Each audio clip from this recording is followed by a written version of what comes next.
بسم اللہ الرحمن الرحیم۔ بسم اللہ الرحمن الرحیم والصلاة والسلام علی اشرف الانبیاء والمرسلین، اما بعد۔ فصل فی خیار العیب کے مسائل چل رہے تھے۔ آج اس فصل کا دوسرا سبق ہے، عبارت پڑھ لیتے ہیں، اس کے بعد پھر عناوین کی تقسیم کے ساتھ مسائل کو سمجھتے ہیں۔ فرماتے ہیں والبخر والظفر والزنا والتولد منه عیب فیہا لا فیہ، والکفر عیب فیہما، والاستحاضة وارتفاع حیض بنت 17 سنة لا أقل عيب، فإن ظهر عيب قديم بعدما حدث عنده آخر فله نقصانه لا رده إلا برضا بائعه، كثوب شراه فقطعه فظهر عيب ولبائعه أخذه كذلك فلا يرجع مشتريه إن باعه، أي لا يرجع المشتري بالنقصان إن باعه، لأن البائع كان له أن يقول له أنا آخذه معيبا، فالمشتري بالبيع يكون حابسا للمبيع فلا يرجع بالنقصان، فإن خاطه أو صبغه أحمر أو لت السبيق بثمن ثم ظهر عيبه لا يأخذه بائعه ورجع بنقصانه، رجع المشتري بنقصان العيب ولا يكون للبائع أن يقول أنا آخذه معيبا لاختلاط ملك المشتري بالمبيع وهو الخيط والصبغ والثمن، كما لو باعه بعد رؤية عيبه، أي كما يرجع المشتري بنقصان العيب إن باع الثوب المخيط أو المصبوغ أو السبيق الملتوت بعد رؤية عيبه، لأنه بالبيع لم يصر حابسا للمبيع، إذ قبل البيع لم يكن للبائع أخذه معيبا لاختلاط ملك المشتري به، فلم يبطل حق الرجوع بالنقصان۔ یہ آج کے ہمارے سبق کی عبارت۔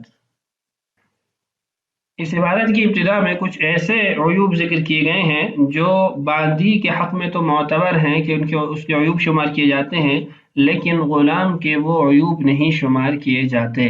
4 قسم کے عیوب یہاں پر لکھے گئے ہیں۔ عبارت دیکھیے، والبخر، منہ کی بدبو، با اور خا دونوں پر فتحہ ہے۔ والظفر، الظفر یہ تیز بو کو کہتے ہیں، سخت بو کو کہتے ہیں، لیکن علامہ شامی رحمہ اللہ نے یہ لکھا ہے کہ اولا یہ ہے کہ اس کو دال کے ساتھ پڑھا جائے، والدفر، اس لیے کہ الدفر اس کا مطلب ہے بغل کی بدبو، تو بہرحال منہ کی بدبو یا بغل کی بدبو۔ والزنا، اور زنا، والتولد منہ، اور زنا سے پیدا ہونا، یہ دونوں بھی عیب فیہا، باندی کے حق میں عیوب ہے، یعنی منہ کی بدبو، بغل کی بدبو، زانیہ یا زنا سے پیدا شدہ ہونا، یہ تمام امور باندی کے حق میں عیوب شمار کیے جائیں گے،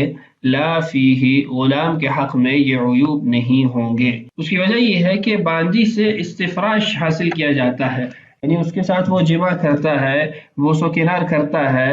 اس کو ام ولد بنا لیتا ہے، تو یہ تمام امور جو باندی سے حاصل کی جا سکتے ہیں اس میں یہ رکاوٹ ہے، مانع ہے یا ذلت کا سبب ہے۔ البخر والدفر، یہ دونوں اس کے اندر نفرت پیدا کریں گے، اس کو قریب نہیں ہونے دیں گے، جس سے اس کے دل کے اندر نفرت آئے گی تو مکمل طور پر اپنے مبیع سے فائدہ نہیں اٹھا سکے گا۔ والزنا والتولد منہ، اس کا اثر یہ ظاہر ہوتا ہے کہ اگر وہ زانیہ ہے یا زنا سے پیدا ہوئی ہے تو وہ اس کو ام ولد بناتا ہے، تو کل اس کے بچوں کو طعنہ دیا جائے گا کہ یہ زانیہ کی اولاد ہیں، تو یہ جو امور ہے یہ باندی کے حق میں عیوب شمار کیے جائیں گے۔ اگر کسی نے باندی خریدی اور ان 4 امور میں سے کوئی امر اس میں پایا جاتا ہے تو خیر عیب کو استعمال میں لاتے ہوئے اس کو واپس کر سکتا ہے، البتہ اگر یہ 4 امور غلام میں پائے جاتے ہیں تو پھر یہ عیب شمار نہیں ہوں گے۔ ہاں، اگر بخر اور ظفر یعنی منہ کی بدبو یا بغل کی بدبو بیماری کی وجہ سے ہے تو بیماری پھر عیب ہے، وہ غلام کے اندر بھی معتبر ہوگی۔ والکفر عیب فیہما، کفر ان دونوں میں عیب ہے، یعنی چاہے باندی خریدی یا غلام خریدا، بعد میں پتہ چلا کہ یہ کافر ہے یا کافرہ ہے تو اس کو یہ حق حاصل ہوگا کہ وہ خیر عیب کو استعمال میں لاتے ہوئے واپس کرے، لیکن یہ بات یاد رکھے کہ یہ مسلمان کے حق میں، اس لیے کہ مسلمان کافر کو پسند نہیں کرتا، اور دوسرا یہ کہ کافر غلام یا باندی بعض جگہوں پر اس کو فائدہ نہیں دے سکتے، جیسے کفارہ ہے، قتل کا کفارہ ہے کہ وہاں پر رقابۃ مؤمنہ، یعنی ایمان والی، اسلام قبول کرنے والی رقابہ ہونی چاہیے، باندی یا غلام مسلمان ہونے چاہیے، تو اب وہاں پر تو یہ کافر غلام کو نہیں یعنی کفارے کے طور پر دے سکتا، اس لیے یہ دونوں کے حق میں عیب شمار کیا جائے گا۔ والاستحاضۃ اور استحاضہ وارتفاع حیض بنت 17 سنة لا اقل، اور اگر ایسی باندی خریدی جو 17 سال جو انتہائی عمر ہے بلوغت کی، اس کو پہنچنے کے باوجود بھی اس کو حیض نہیں آ رہا یا مستقل استحاضہ ہے، تو یہ دونوں بھی عیوب شمار کیے جائیں گے، عیب، یہ بھی عیوب ہی شمار کیے جائیں گے۔ 17 سال جو آخری مدت یہاں لکھی گئی ہے یہ امام ابو حنیفہ رحمہ اللہ کا قول ہے، صاحبین کے نزدیک 15 سال کی عمر انتہائی بلوغ کی عمر ہے اور اسی پر فتویٰ ہے۔ لیکن یہ بات آپ کو یہاں بتا دوں کہ مصنف رحمہ اللہ نے اس کو 17 سال کے ساتھ مقید کیا اور ذکر کیا عدد کو، جس کی وجہ سے جو 17 سال کے بعد مثلا 18 سال کی عمر میں اس کو حیض آیا اور پھر ارتفاع حیض ہو جائے، وہ مسئلہ اس جزی کے اندر پھر داخل نہیں ہوتا۔ اس لیے یہاں پر اگر صاحب ہدایت کی جو تعبیر ہے اس کو دیکھا جائے تو وہ زیادہ واضح اور زیادہ معانی کا احتمال رکھتی ہے، اور فرماتے ہیں فَلَوْ كَانَتِ الْجَارِيَةُ بَالِغَةً لَا تَحِيضُ، کہ بس باندی بالغہ ہے، چاہے ابتدائی عمر میں ہے یا بعد کی عمر میں ہے، حیض آ کے پھر ختم ہو گیا اور حیض بالکل آیا ہی نہیں، یہ تمام صورتیں پھر اس کے اندر داخل ہو جائیں گی کہ باندی بالغہ ہے اور اس کو حیض نہیں آ رہا۔ تو بہرحال یہ تھے ہماری ابتدائی مباحث۔ اب اس کے بعد جو نیا مسئلہ شروع ہو رہا ہے اس کا عنوان یہ ہے کہ اگر مشتری کی ملک کے اندر کوئی نیا عیب پیدا ہو جاتا ہے یا مشتری نے اس عیب زدہ مبی کے اندر کوئی اضافہ کر دیا ہے، تو پھر مسئلے کی صورت کیا قائم ہوگی، کیا حکم لگے گا؟ پہلے مصنف رحمہ اللہ نے وہ صورت لکھی ہے جس کے اندر مشتری نے نیا عیب پیدا کر دیا، اس کو دیکھیے فَإِنْ ظَهَرَ عَيْبٌ قَدِيمٌ،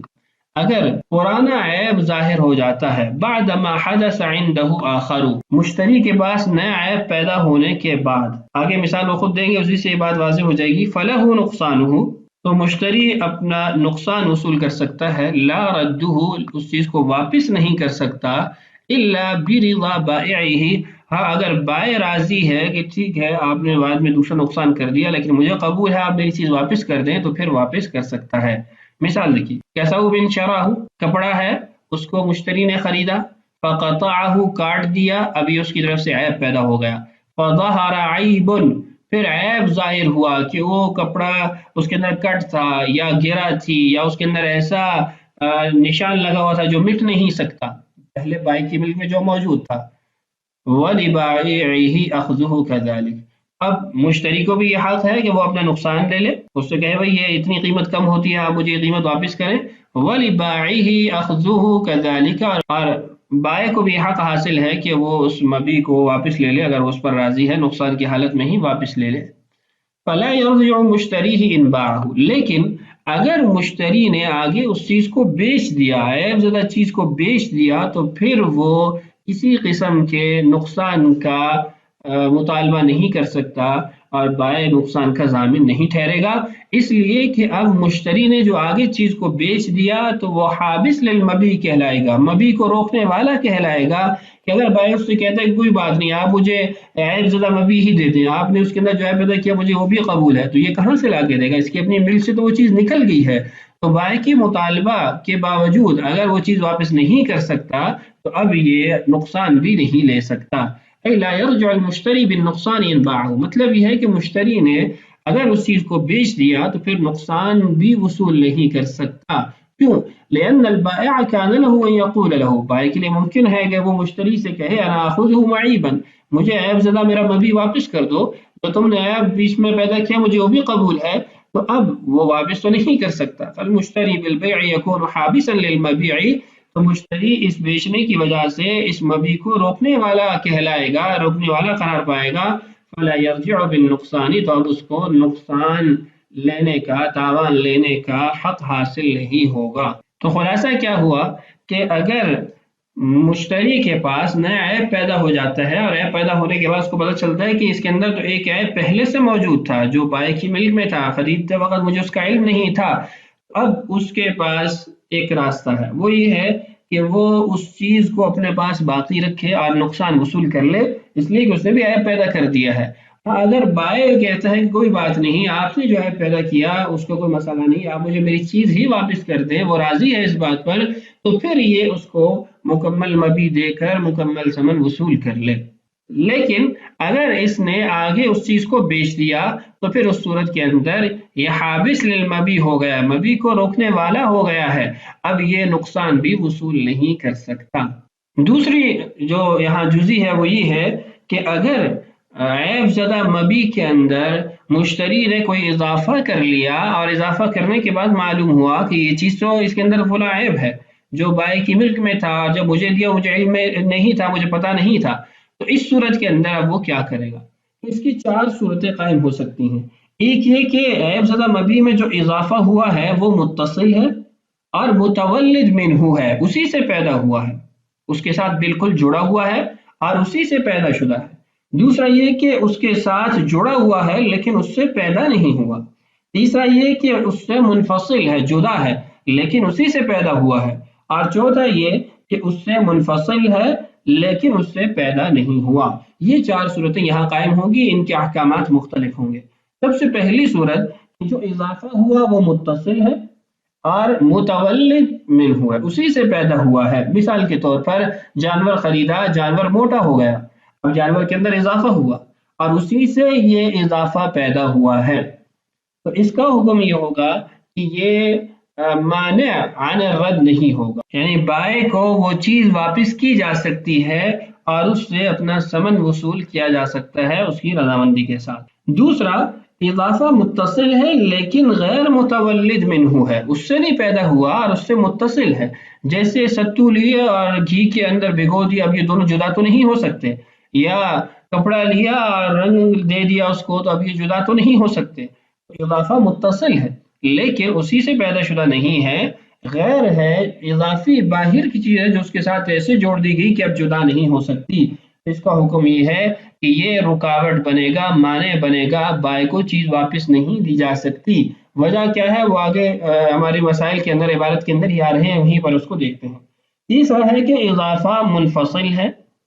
لیکن متولد منہ ہے، اضافہ اس سے جدا ہے، جڑا ہوا نہیں ہے لیکن پیدا اسی سے ہوا ہے، جیسے جانور خریدا اور پھر اس کا بچہ پیدا ہو گیا، تو اب یہ اضافہ منفصل ہے لیکن متولد منہ ہے، تو یہ بھی مانع ہوگا، رکاوٹ ہوگا کہ اب بائع کو یہ چیز واپس نہیں کی جا سکتی، یا بائع چاہے راضی ہو وہ اس چیز کو نہیں لے سکتا۔ اور چوتھی صورت یہ ہے کہ اضافہ منفصل ہے لیکن غیر متولد منہ ہے۔ اس کی مثال آپ کمائی لے لیں کہ جانور ہے اس کے ذریعے کمائی کی گئی، اب یہ اضافہ منفصل ہے اور غیر متولد منہ ہے، اس کو استعمال میں لاتے ہوئے حاصل کیا گیا، تو اس کا حکم یہ ہے کہ یہ غیر مانع ہے، اس کی وجہ سے جانور کو نہیں روکا جا سکتا، واپس کیا جا سکتا ہے، بائع اپنی رضامندی سے اس کو لے سکتا ہے۔ بہرحال یہ چار صورتیں تھیں، ان کی وجوہات کیا ہیں، تفصیلات کیا ہیں، وہ کچھ نہ کچھ عبارت میں موجود ہیں، وہی دیکھتے ہیں۔ فَإِنْ خَاطَهُ، اگر کپڑے کو اس نے سی دیا، یعنی ایسے کپڑے کو جس میں عیب تھا، او صبغه احمر، یا اس کو سرخ رنگ دے دیا، او للتصبیق بثمن، یا پھر اس کو یعنی ستو کو سمن کے ساتھ، گھی کے ساتھ ملا دیا، ثم ظہر عیبہ، پھر معلوم ہوا کہ اس میں تو عیب تھا، سینے کے بعد پتہ چلا کہ اس میں تو داغ ہے، یا یہ کپڑا یہاں سے خراب ہے، ادڑ جائے گا، یا پھر اس نے سرخ رنگ دے دیا اور بعد میں پتہ چلا کہ یہ کپڑا تو خراب تھا، اس میں بھی کمی تھی، ستو کو سمن کے ساتھ، گھی کے ساتھ ملا دیا، بعد میں چلا کہ ستو میں تو فلاں عیب تھا، لا یاخذہ بائعہ، بائع نہیں لے سکتا اس چیز کو۔ ورجع بنقصانہ، یہاں پر ایک ہی صورت ہے کہ نقصان دے گا، مشتری نقصان وصول کرے گا، اس کا مطالبہ کرے گا، چیز واپس نہیں کی جا سکتی۔ یعنی پچھلی صورت میں جہاں پر نیا عیب پیدا ہو گیا تھا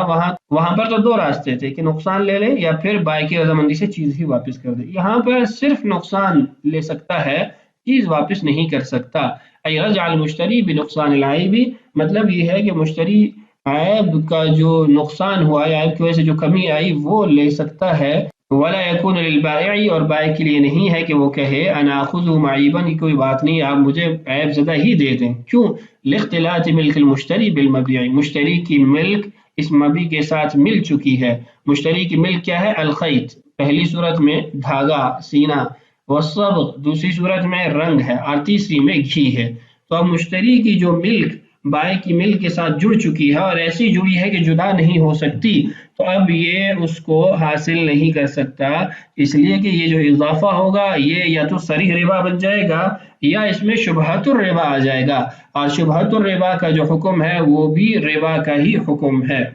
تو شرعاً اب یہ چیز ممنوع ہو چکی ہے کہ اضافے کے ساتھ اس چیز کو واپس نہیں لے سکتا۔ تشبیہاً آگے ایک اور مسئلے کو ذکر کیا، تفصیلی مسئلہ ہے، کچھ حصہ اس ویڈیو میں پڑھتے ہیں، بقیہ انشاءاللہ اگلی ویڈیو میں پڑھیں گے۔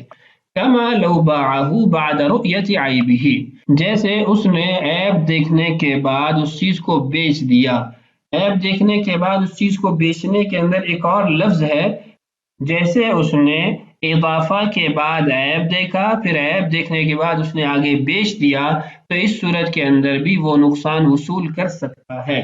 پہلے عبارت سے مسئلے کو سمجھیے، پھر یہاں پر ایک بات ذکر کرتا ہوں۔ ای کما یرجع المشتری بنقصان العیب، مطلب یہ ہے کہ جیسے مشتری عیب کے نقصان واپس لے سکتا ہے، عیب کا نقصان وصول کر سکتا ہے، ان باع الثوب المخیط، جب اس نے سلا ہوا کپڑا بیچ دیا، او المصبوغہ، یا اس نے رنگ دیا ہوا کپڑا بیچ دیا، او السویق الملتوت بعد رؤیت عیبہ، یا پھر سمن گھی کے ساتھ ملایا گیا، خلط کیا گیا ستو، اس نے عیب دیکھنے کے بعد بیچا۔ لأنه بالبيع لم يصر حابسا للمبيع، کیونکہ اس بیچنے کی وجہ سے وہ حابس للمبيع نہیں کہلاتا۔ اذ قبل البيع لم يكن للبائع يأخذه معيبا، اس لیے کہ بیع سے قبل بھی بائع کے لیے یہ جائز نہیں تھا کہ وہ اس کو عیب زدہ لے سکتا، کیوں؟ لاختلاط ملک المشتری بھی، اس لیے کہ مشتری کی ملک اس کے ساتھ مل چکی ہے۔ فلم يبطل حق الرجوع بالنقصان، تو اس لیے اس کا جو حق ہے کہ وہ نقصان کی وجہ سے اس سے پیسے وصول کر سکتا ہے، وہ باطل نہیں ہوگا۔ عبارت کی ترجمہ کیا، مسئلہ کو سمجھاتا ہوں اور ماقبل کے ساتھ جو اس کا تعلق ہے وہ بھی ذکر کرتا ہوں۔ مسئلہ یہ ہے، آپ نے ستو خریدے، ان کو گھی میں ملا دیا، گھی میں ملانے کے بعد معلوم ہوا کہ اس ستو کے اندر تو فلاں عیب ہے۔ اب آپ کے پاس ایک راستہ ہے، وہ یہ ہے کہ آپ اس سے نقصان اپنا وصول کریں، جو کمی ہے اس کو وصول کریں۔ ایسا نہیں ہو سکتا کہ آپ اس کی رضامندی سے اس کو یہ واپس کر دیں، اس لیے کہ شریعت یہاں پر رکاوٹ ہے، شریعت منع کرتی ہے کہ آپ کی ملک اس کی ملک کے ساتھ مل چکی ہے، اب آپ اس کو جو اضافی چیز دیں گے وہ بغیر کسی عوض کے دے رہے ہیں، اور بغیر کسی عوض کی چیز وہ ربا یا شبہۃ الربا میں داخل ہوگی، تو اس لیے یہ جائز نہیں ہے۔ اب یہاں تک تو بات کلیئر ہوگی۔ اگلا مسئلہ یہ ہے کہ آپ نے اسی جو عیب زدہ چیز تھی، بعد میں آپ کو چلا کہ اس میں عیب ہے، اور آپ نے اپنی ملک اس کے ساتھ ایسی ملا دی کہ وہ جدا نہیں ہو سکتی، آپ نے اس چیز کو آگے بیچ دیا، تو بیچنے کے ساتھ آپ حابس للمبیع کہلائیں گے یا نہیں کہلائیں گے؟ اگر حابس للمبیع کہلاتے ہیں تو آپ نقصان اپنا نہیں لے سکتے، جیسے پچھلے مسئلے میں ہم نے پڑھا۔ اگر آپ حابس للمبیع نہیں ہیں تو پھر آپ اپنا نقصان لے سکتے ہیں۔